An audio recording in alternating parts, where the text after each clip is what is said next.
addressing the Belonging Forum's recent study, which showed a correlation between renting and a lack of belonging, I think the key point there is that we shouldn't confuse correlation and causation. They're two different things.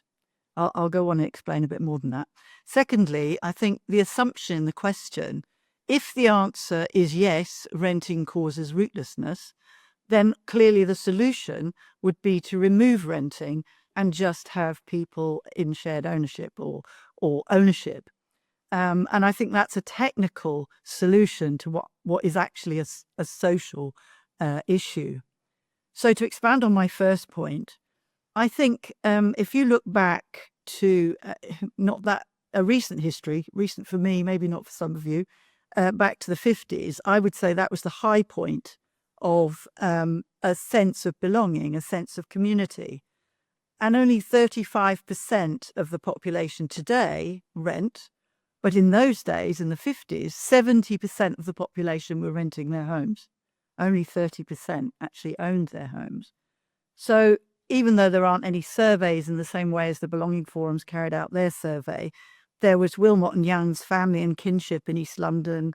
There was the Mass Observation Project, both carried out in the 50s, which actually gave detailed accounts of what life was like in Britain in those days. And they provided qualitative evidence of a shared cultural identity and local community involvement, suggesting that a sense of belonging was really prevalent then.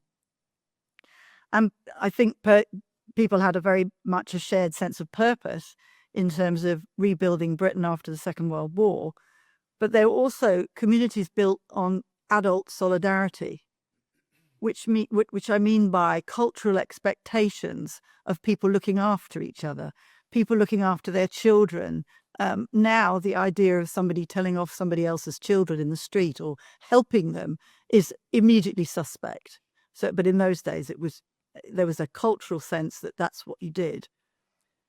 So I think from that we can see that sense of belonging that was prevalent as at the same time as renting was the majority form of tenure.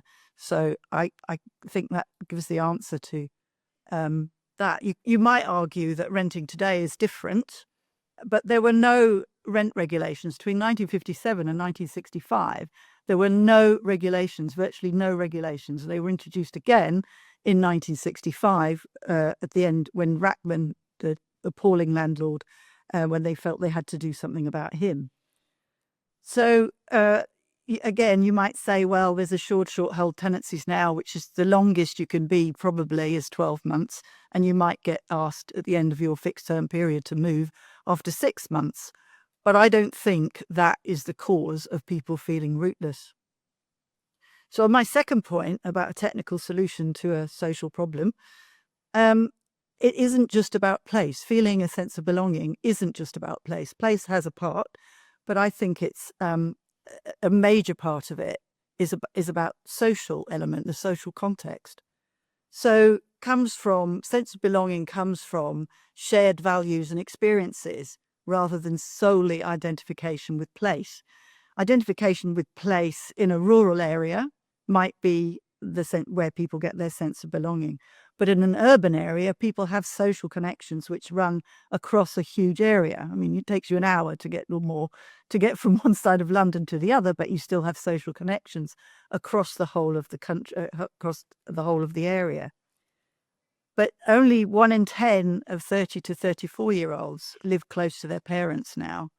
And actually that means that the intergenerational continuity that there used to be, that Alec was talking about, that was the backbone of, communities in the 50s and 60s just isn't there.